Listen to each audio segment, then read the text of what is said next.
All right, welcome in everyone for your last session of the evening. Thanks so much for sticking around. I hope you've had some great informative sessions earlier. We're now wrapping this up with our college rep Q&A. So we are from an organization called ARROW. It stands for the Association for Regional Representatives of Oregon and Washington, meaning that we are admissions representatives that cover where you live. So we may not live exactly where you are, but we live outside of our home states of where our institution is, and to be able to be closer to you and help you through our college admissions process. So we're very excited to have you here. We're going to go through a little bit of an agenda. So we're first going to introduce everyone and tell you who we are. So I'm going to first we'll go down the line, and then Riley, I'll let you kick it off. Okay. Hello all and welcome. My name is Riley Ballard. I'm Assistant Director of Admissions at the University of Idaho. I am based out of Seattle, Washington. Hey everyone, Joe Johnson, he, him. I'm an Associate Director of Admissions here at Lawrence University, and I'm based in Portland, Oregon. How about UW? Hi there, I'm Sarah Faulk. I am the Regional Admissions Manager for San Diego State. We unfortunately do not have the UW on with us this evening, but we do have 4 outstanding admissions managers. I am based actually out of Mill Creek, Washington, and a Bothell High School alum. Rounding it out, myself, Caitlin James, I use she, her pronouns, and I am the Regional Recruitment Manager for The Ohio State University, and I'm based in San Diego, covering all of the West Coast.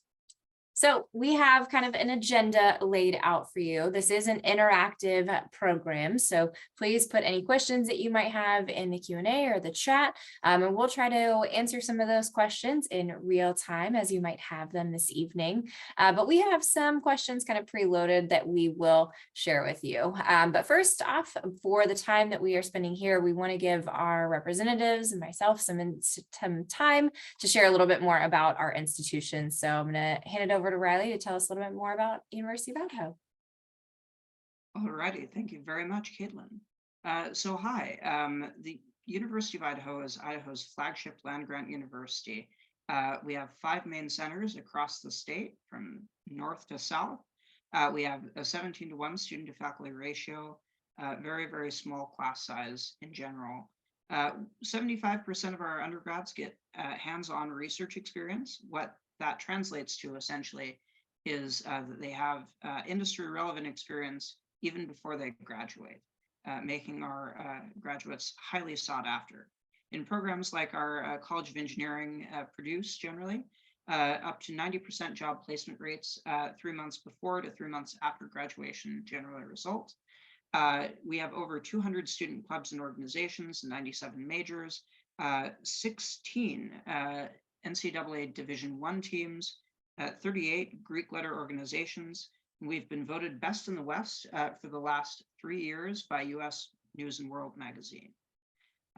Thank you very much for attending, and I'll pass this off. Welcome everyone to Appleton, Wisconsin. We're located in Northeast Wisconsin, about an hour and a half north of Milwaukee, hour and a half northeast of Madison, Wisconsin. Located right in the heart of downtown Appleton, Lawrence is an entirely undergraduate institution, private liberal arts college, the #1 liberal arts school in the state of Wisconsin. We have 1,500 students, average class size is 12, 8-to-1 student faculty ratio. Our students come to us from over 50 states, over 50 countries. Our residential campus community, you live on campus all 4 years. Because of that is dynamic and highly engaged. Typical Lawrence students tend to be curious, creative, multi-interested, passionate, innovative, again, highly engaged. We're unique in that we're both a very traditional college of liberal arts and sciences and a highly selective conservatory of music. Between the two, we offer 4 different degree programs, over 60 majors ranging from business to psychology to physics to music education and more. So there's a little bit of something for everyone here on campus. We're also a Division III institution with 24 different athletics programs and over 150 different clubs and organizations. So plenty of opportunities for you to find your people, find your community, find your home here at Lawrence. With that, I'll pass it off to our next institution. All right, if you've never been to San Diego, you're missing out. You got to get down there for a little visit. San Diego is known as America's finest city. We are blessed with near perfect weather. Campus is on an ideal geographic location, close to downtown, close to the beaches. We've got a thriving economy, world-class beaches, and our campus is definitely someplace where you will be able to get great opportunities academically, socially, on campus, in the dorms, and athletics. Our campus is about 280 acres of beautiful landscaping, lush greenery, palm trees. We have a turtle pond right on campus. We've got beautiful Spanish mission style architecture and state-of-the-art buildings. Campus is very walkable. You can get across from one end to the other in about 20 minutes.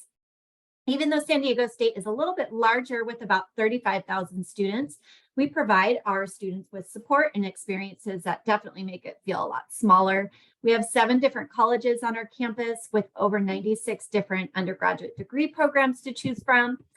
We have 350 plus student organizations, more than 47 different Greek life organizations, and we are just located in a great area. You can get to the beaches, you can get to downtown, the mountains, the desert, Disneyland, Los Angeles, Grand Canyon, all within just a few hours. So looking forward to connecting with you all tonight. Hello again, everyone. Caitlin James with The Ohio State University. So Ohio State is the 3rd largest public school in the country, and we're part of the Big Ten Athletic Conference. So if you're looking for the benefit of size with limited impacted majors, but the opportunities to create intimate connections that will last you a lifetime, you've definitely come to the right place. Some of our most popular majors include business, all things business, biology, communication, engineering, nursing, political science, psychology, sports industry. We also have a personalized study program where you can create your own major. We're also home to a vet school, law school, med school, and dental school. So we're super strong in the health professions if that's something that you're looking forward to in the future. We're a work hard, play hard kind of institution, as I like to describe it. So there's no shortage of fun things to do with over 1,400 student organizations on our campus. And one thing to note, we do require our students to live on campus for 2 years. We're located in Columbus, Ohio, the state capital and the 14th largest city in the US. We're also voted the #1 city for small startups. If you're looking to start your own business, we're a great place to do that. Great place for food. And we're only 15 minutes from the John Glenn International Airport and a 15-minute drive to both the Short North Entertainment District and our downtown financial district as well.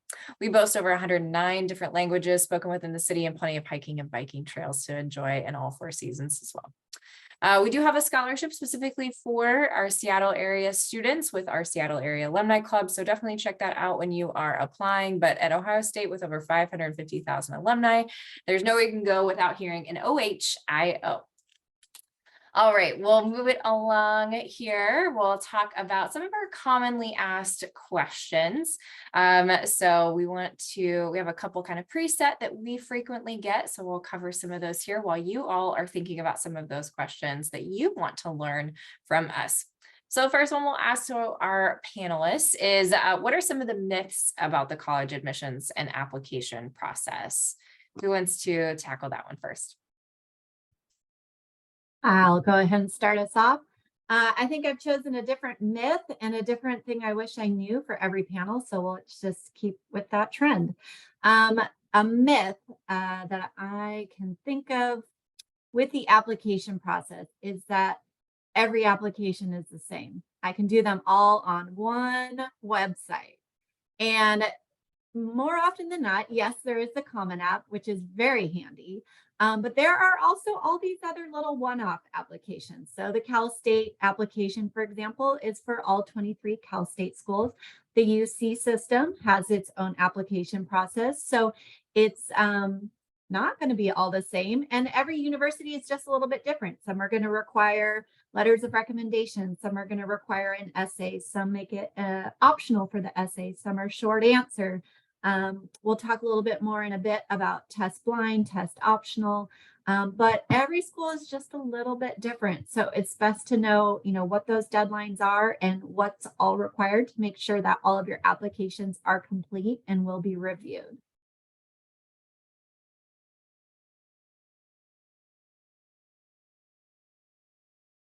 I suppose I can go. So one of the myths that I often think back and realize I had kind of bought into is that admissions representatives are kind of here to keep you out, right? Or that the college admissions process is going to be some restrictive matter. For the University of Idaho, at least, our admissions process is fairly simple. You fill out the FAFSA, fill out your application online, which, by the way, we also do accept the Common App, as well as our own in-house application. And then housing, financial aid, all that eligibility is bundled right into it. It's all just kind of a one-stop shop. And basically, so long as you meet the base criteria, you get in, right? So that is one of the myths that I often get students worried about is, will they get in? Is there anything that they need to look out for? And the simple fact is, so long as it falls within the basic limits, you're good. One myth that I'll share is that it's cheaper to stay in state than to go out of state. It totally depends on the family, but in general, you'll find that even public schools, even private schools that are out of state, whether you are looking at programs like WUI, the Western Undergraduate Exchange, which gives you discounted rates if you're accepted as a WUI scholar to those public institutions out of state, they end up being comparable to in-state tuition costs. Even private schools that look enormously expensive when you look at the price tag, once you break down the financial aid, the increased scholarships that you're typically eligible for from private schools, those costs end up pretty similar, if not almost identical to in-state tuition, room and board costs. So just because the price tag looks expensive for out-of-state colleges, don't let that take schools off your list that you're interested in. You will never know exactly what your family is going to pay until you go through the process and have a financial aid offer in your hand. Also, if I can just quickly cut in, as I realized I forgot to mention, U of I's Western Undergraduate Exchange, which all Washington State students qualify for, is at $22,000 for this current year, with an additional in-house WUI Scholar program, which can remove up to even $2,000 more of that tuition burden. So do make sure to check out your Idaho, Oregon, and of course Montana state schools as well. Those tend to be key WUI participants. And one thing that I think I'll add as far as a myth is that this process is largely impersonal. Whereas I think that it's really important to know that there is someone behind the text message that's being sent, the email that's being sent to you, that's reading your application, that's reading your essay, that's answering your questions. There are humans behind this process. And so I think it's important to know that we do want to help you and to kind of reach out, that you're not just a name or a test score or a number or something like that. We know that there's more to you, and it is a very personal process at times too. All right, moving on to our next question, a pretty popular one. There's all different kinds of application processes, timelines, things like that. So biggest one we get is kind of what is early action versus early decision. So who wants to kind of break down a little bit more about what that has to offer? I'll go ahead and kick things off. So a lot of schools may offer early action, which is basically an early non-binding path for you to apply. You get to say, I'm interested in you. I want to get my admissions decision back earlier. So you apply a little bit earlier. Typically, early action deadlines will be October, November, December, somewhere in that range before the new year. Early decision is a bit of a more binding process. And one of the suggestions that I have if you're applying at schools that have early decision is ask them what the benefits are or what the advantages are of applying early decision. If you're going to make a binding commitment and say, this is my top choice, and if I am admitted, I will attend under early decision, I get to look at my financial aid first to make a final decision, but I'm committing to you. Sometimes the school will have commitments that they'll make to you up front as well. You may get preferential placement for housing, preferential financial aid. For example, here at Lawrence, for students that apply early decision, we commit to meeting your full 100% demonstrated financial need. That's our commitment to you since you're committing to us. So early decision versus early action, having that early decision school that you can apply to in your back pocket is a nice tool to have in the college search process. Anyone else want to add anything?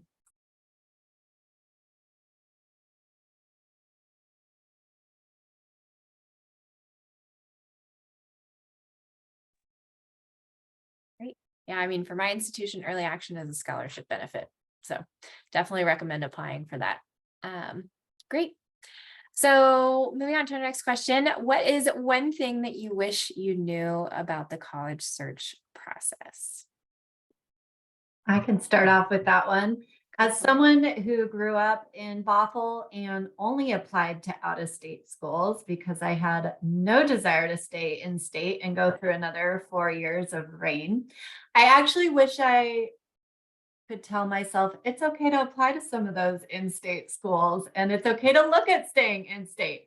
Of course, I was only looking at sunshine states.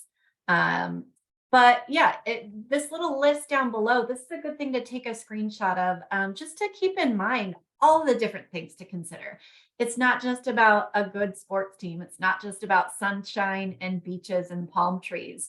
What size of school am I looking for? What does a small versus a large school look like? What are the benefits and pros and cons of staying in state and going out of state? What do those cost differences look like? Do they even have my major? Do I even know what I want to study? Can I apply as undeclared? And just start whittling down what your must-haves are, whether that's, with your major, whether you want to be in a city or somewhere who's more suburban, but just start really creating that list. I would say those are some good things to think about.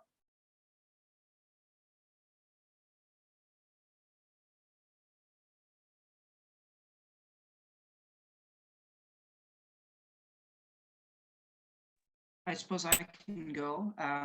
So one of the things that I didn't really consider when I was looking for colleges and universities, and this is just kind of occurred to me really, I didn't really know that I could go on college visits, right? I couldn't just, or didn't think I could just show up, right, and take a walk around campus. But the truth is that you can.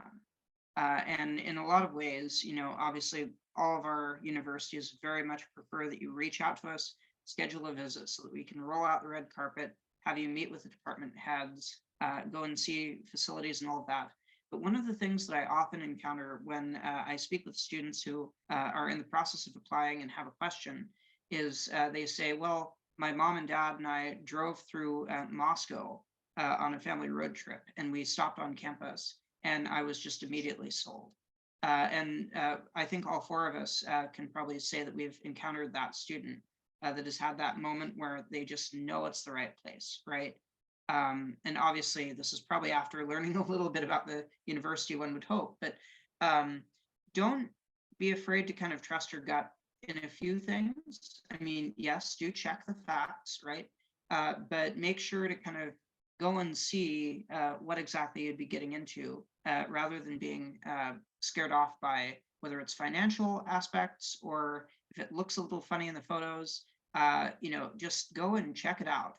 That really is one of the greatest tools you have at the moment is that.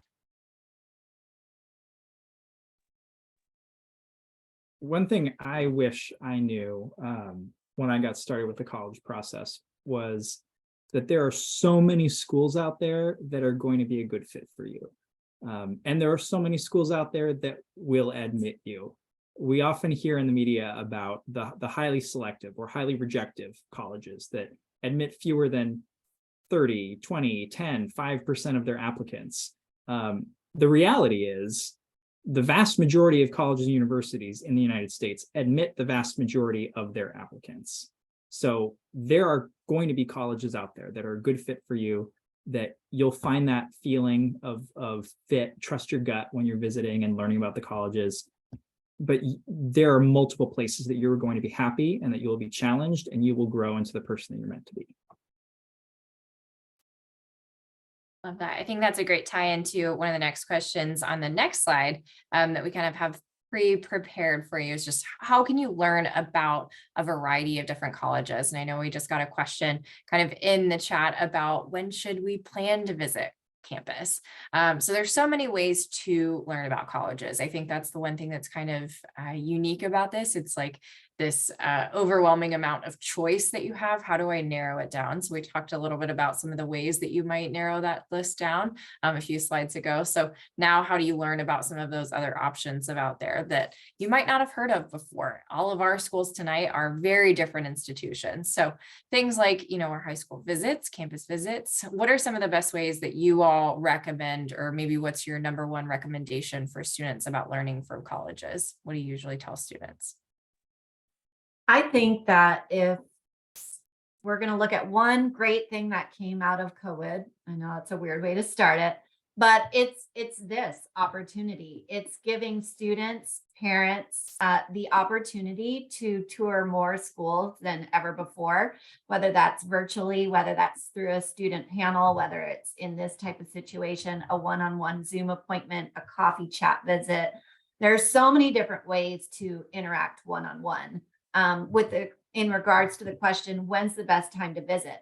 A lot of universities will have, specific visits set up for out-of-state students to come down and explore their university. Some do things over the weekend. I think it's really important to see what a typical day looks like on a campus. So when students are in session, seeing what it looks like in between, session, or, in between classes, the buzz of what's going on campus, seeing a sporting event or a theater production, just so that you're getting that true feel for what it looks like. Of course, during some of the breaks and summers, it makes it easier for you to visit. So I wouldn't say there's ever a bad time to visit, but it's just getting that realistic sense of what it would be like to be on this campus as a student. And can I see myself in this environment for 2, 3, 4, 5, 6 years? Yeah, and I think I'll jump in if that's okay here. Yeah, ditto to everything that Sarah said. Just to clarify, the University of Idaho has campus visits going every single day that we are open to the public. So you can go ahead, find it on our website, sign up for it. We have all 4 seasons in Moscow, which can make it a little difficult during the winter, but as recruiters, most of us, if not all of us, I'm willing to bet, have a cell phone number that is listed on our website, as well as a text number, as well as a way to schedule a Zoom appointment, as well as events that you can meet up with us at. For instance, we have our upcoming Meet the Vandals event in Bellevue on March 7th, which I encourage you all to look into, especially if you're prospective students. But all of our institutions are going to have events in our particular areas where we can just, go ahead and chat for a little bit, answer your questions. So look for those opportunities, but also don't hesitate to reach out or to go, well, literally wherever you'd like. Great. Last thing I'll say is just the best time to visit is whenever you're able. I don't know what your financial situation looks like, what your time restriction is, but I tell students when you're coming from the West Coast, Columbus is pretty far.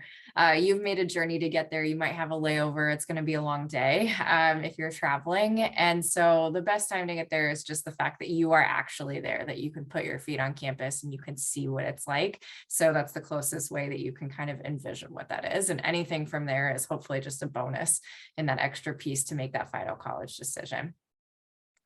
Awesome. I just want to jump in too. Go for it. On that note of visiting, be sure to ask the colleges that you're interested in if they have funds to help make a visit possible. There are many schools that, sometimes they'll say senior year will help, we'll pay for your gas to get to campus, or, we'll pay half of your plane ticket, or, we'll give you a voucher or something like that. It doesn't hurt to ask. So if that's something that would help you make a visit possible, then just ask. Love it. I literally just had a student do that last week and we were able to make that happen for her. So pretty special, because that doesn't happen too often for my school. So it was really exciting. Never hurts to ask, for sure. Great advice. Awesome. Ethan has a question in the chat about the hiding your AP test scores. can you hide them in the admissions process if you got a score that you didn't like, or are AP test scores weighed heavily in the application process? Anyone want to tackle that one? Yeah, I can start off with that. And just know that Washington students are very prepared and academically competitive when applying for universities nationwide, worldwide.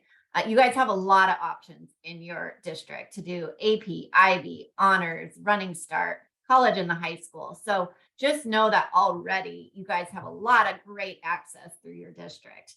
I know for most universities, you don't have to report your AP test score.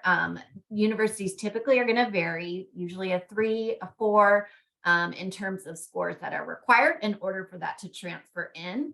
And we also, in a couple of previous sessions, had the questions of, should I be taking more AP classes? Should I take more AP versus regular, even if I don't do as well? And so it's a lot of pressure that students are under to try to have it all figured out, how many AP tests to take. And so within the Cal State system, we are not going to be weighing those test scores in at all in the application process. It's one of those things where if you have a 3 or a 4, that will transfer in. And we will wait up to 8 semesters of any AP honors, IB, or dual enrollment classes taken during 10th and 11th grade. But it's not going to be something where that score is going to negatively impact you for the Cal State system.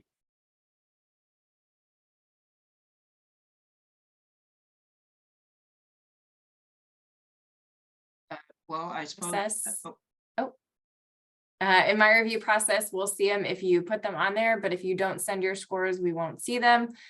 So it's completely up to you if you'd like to report them. It's not a requirement. In some cases, they might be put on a transcript. It depends. Every district's a little bit different. But if they're not, then we don't have to worry about them. So you don't have to tell me what score you got, and that's totally okay. Yeah, same here. Basically, just so long as you have a high school diploma, right? So long as that diploma is from an accredited high school, so long as any of your college credits are, again, accredited, you're good. We aren't really going to nitpick over, a poor AP test score, just so long as your grade wound up being passable, right? And that's basically it. I'll jump in here and say we don't use AP scores in any part of our review process. So even if you choose to self-report them on like your common application, for example, sure, I'll see them. They may be helpful context for me to better understand your grades. Maybe you didn't do so well in a particular class, but you really understood the material and you ended up getting a 4 or 5 on that AP exam. That helps me better understand the context of your curriculum and your grades. In the courses that you selected. So even if you self-report them though, my institution and many other private schools don't actually use them. They don't carry any major weight.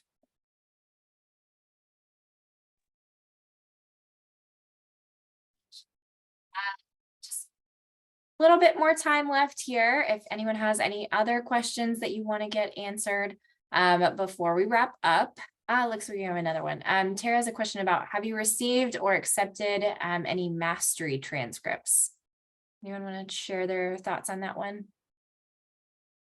I love mastery transcripts. I think a lot of admissions reps have like a love-hate relationship with them because they tend to be very long narrative transcripts. Every college is going to use these a little bit differently, so be sure to ask every school that you're applying to. At my school, we will actually create a GPA for a mastery transcript, even if there was not one provided, based on our understanding of, one, the school and the curriculum, any history of applicants that have come to our campus or applied before with that mastery transcript in the past. So we're looking at this context of your growth and your achievement within whatever those metrics and ranges, recommendations, all those elements that go into mastery transcripts. We look pretty carefully at them. In terms of I think Tara, you had actually asked this question in our first session. We didn't quite get to it. A piece about the GPA. We have to read them with a little bit more subjectivity. We can't compare apples and oranges. It's a different kind of curriculum. It's a different kind of transcript. Generally speaking, though, it shares a lot about the students' academic growth in the classroom, the way they carry themselves in the classroom, their academic motivation and curiosity, all of those things that all of our colleges are going to be very interested in. So from my perspective, I love them. Rarely. And so I think we do a similar process. I'm not sure about some of the evaluative, quantitative kind of translation for them, but we have to accept whatever a student is submitting and we will do our best. And so that's when I encourage students to reach out to their admissions counselor, specifically creating that relationship, creating that connection, because I think that that can also help bring that context and that advocacy part into it. So if students have questions about that, certainly reach out to us and we'll be happy to help.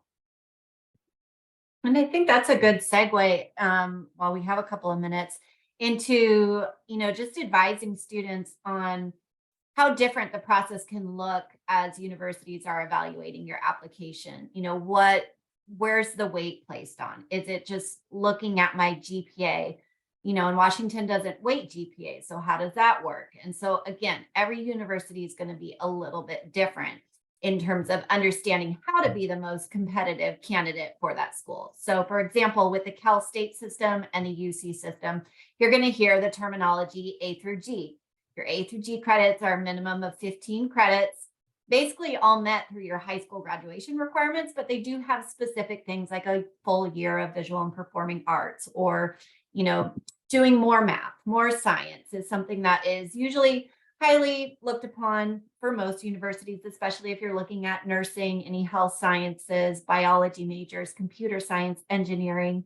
Another thing that a lot of universities will factor in is the rigor, the classes that you've taken, but also the number of classes that you've taken that directly correlate with what you want to study, which can also be hard if you don't necessarily know what you want to study. But again, just looking through each individual university, the ones that you're looking at, and just understanding the process is most important.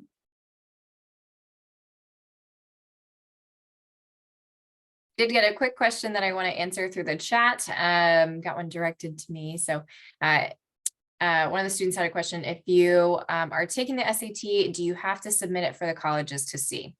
So I think this is kind of a unique one. Does anyone want to kind of take that one on test scores? I can actually address this quite directly. So at least for the University of Idaho, we actually have kind of an upper limit at which point we accept any test score. So we aren't really fully test optional, but there are other universities that are fully test optional, right? But with us, it's basically just more of a like outcomes thing in terms of, well, you might have had like a really unstable situation with a particular class or something, or series of classes. But once you actually took the test, you demonstrated your ability, right? Or vice versa. So that's kind of generally our reasoning. Other universities, other institutions might put a heavier weight on SATs, ACTs, and that's just out of a different way of thinking.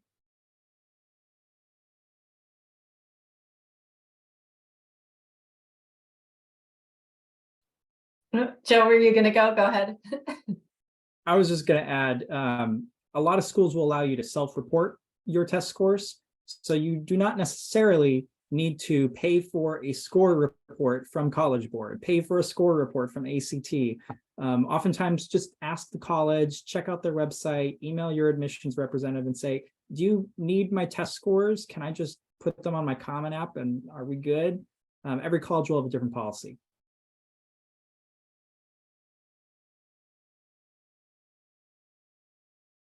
Always a great way to wrap things up. Every college will be different. We all love to say it depends.